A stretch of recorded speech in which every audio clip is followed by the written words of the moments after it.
unless machines become so overly conscious that they start taking decisions themselves and they start trying to control like all the lives of the humans, then it becomes dangerous. Other than that, it's completely okay. Imagine a scenario where I'm sitting in a automatic autopilot car. I have to go to the airport, so I have set my destination, everything. Now the car is not taking me to the airport; it's taking me somewhere else. So this is the case where it becomes like highly questionable, because when machine starts to take decision itself. And nowadays, if you scientists are like so crazy, they want machine to look exactly like human and to function like a human. Exactly. And what we can see is humans are the dominating species in the current world. We have the intelligence which cannot be matched by any other species. That's why we can overrule anyone. We can do whatever we want. Now we are trying to create another kind of civilization which is far more intelligent than us. So the future is clear. The one who is dominating, that's going to dominate everyone. So which is why there should be rules and regulations for AI. We should develop it, but extra develop. तुम्हें पता है क्या होता है ऐसे में, जो लोग ऐसी जगह जॉब कर रहे होते हैं जहाँ कॉलिंग का जॉब होता है, जहाँ उन्हें इंग्लिश में बात करनी होती है दिन, तो वो बहुत जल्दी इस चीज़ को ओवरकम करते हैं, क्योंकि बात करते करते ना वो फ्लुएंट हो जाता है। मैंने इनके एग्जांपल्स देखे हैं। हाँ, मैंने एग्जांपल्स देखे हैं। मेरे पास जो कुछ बंदे पढ़ने आते हैं MNCs में, तो उनको हेजिटेशन था, तो मैंने उनको सजेस्ट करा। मैंने कहा एक काम करना, कॉलिंग डिपार्टमेंट में जाना, जहाँ कॉलिंग, और वहाँ जाके वहाँ जो लोग हैं उनसे बातचीत करो, उनके कॉल सुनो, जो कॉल्स आ रहे हैं वो सुनो, और जब कॉन्फिडेंट लगो तो भाई अगले बंदे को जाके बोलो कि भाई 2 घंटे मुझे करने थे कॉलिंग, तू 2 घंटे रेस्ट कर, कोई दिक्कत नहीं है, कोई मनाही नहीं है, इतने सारे लोगों में किसी को पता नहीं चलता, आराम से कर सकते। तो उन्होंने क्या करा ना, 2-2 घंटे, तो बंदा भी खुश कि ठीक है एटलीस्ट 2 घंटे का मुझे रेस्ट मिलेगा, इसकी प्रैक्टिस हो जाएगी। तो ऐसे कर करके उन्होंने अपने आप को बहुत इम्प्रूव करा। तो आपको ना इंटरेक्शन की कमी आ रही है। अभी क्या है, मेरे साथ आप कंफर्टेबल हो, अकेले में आप बात कर सकते हो, देख सकते हो, यू नीड टू इंटरेक्ट। अगर कन्वर्ट नहीं हो रहा है, अगर इंग्लिश कन्वर्ट ही नहीं हो रही, सेंटेंस ही नहीं, मतलब ये समझ नहीं आ रहा कि इस बात को मैं कहूँ कैसे, तो प्रॉब्लम अभी मुझे कम्युनिकेशन की है, तो लिख के आप ठीक कर सकते हो। लेकिन आपको पता है कि मुझे क्या बोलना है, लेकिन सामने वाले के जब कोई नया बंदा आता है तो बोला नहीं जा रहा, आप कॉन्शियस हो रहे हो बोलते टाइम बहुत ज़्यादा। आपको ऐसा लग रहा है कि मतलब मैं अंदर से पूरी कोशिश कर रही हूँ, लेकिन माइंड ब्लैंक हो रहा है, वर्ड्स ही नहीं आ रहे। और उसके बाद जब वो कन्वर्सेशन खत्म हो जाती है, फिर आपके माइंड में सेंटेंस बन जाते हैं कि मैं ये बोल सकती थी, ऐसे बोला जाएगा। तो इसका मतलब है कि सिर्फ आप कॉन्शियस हो रहे हो और आपको ज़्यादा लोगों से इंटरेक्ट करना। ऐसा होता है, हमारा जो ब्रेन होता है ना, उस तरह से बना हुआ है हमारा सबकॉन्शियस ब्रेन।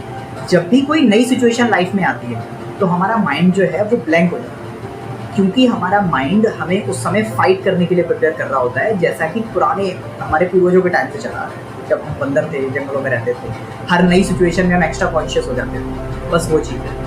आप ऐसे देखो, आप कोई पैट लेके आते हो और उसको एक नई जगह लेके जाओ, तो वो काफ़ी देर तक शांत नहीं बैठता है, पूरा देखेगा, अगर डॉगी है जैसे पूरा सूखेगा उसको, वो लड़ाई के लिए रेडी होता है, कहीं से भी ज़रा सी भी आवाज़ होगी वो कॉन्शियस हो जाएगा। हम सबके साथ भी ऐसे ही होता है, आपके एनिमल्स में।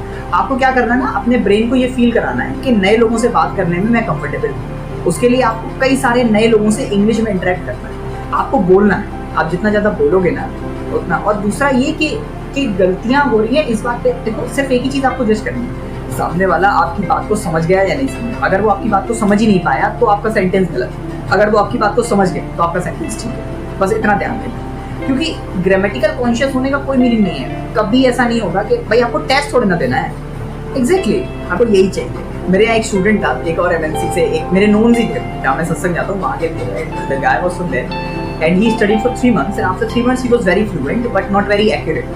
Like wherever he would be speaking, he'd be making like a lot of grammatical mistakes, but he was fluent. And I asked him to do some public speaking activities as well, like standing in front of the class and then speaking. And after like 15 days he got so much of confidence that he was like every time ever ready. Like whenever you ask him, Santosh ji, just stand up and come here and just speak, and he would just stand up and speak. He just really did not care about what he was actually speaking, like making a hell lot of grammatical errors. So one day, he was about to finish his course, so I asked him, I said, Mr. Santosh, you are very fluent, but at the same time you are making a lot of mistakes. So like, what is your plan? Like, how are you going about this? Like, do you want to work on your mistakes or you want to finish the course here? So he said, sir, I actually don't care about mistakes. I care about speaking. I can speak, you can understand, this is okay. Now I can work in MNC. And he's working fine in MNC now. He said, I don't care about mistakes.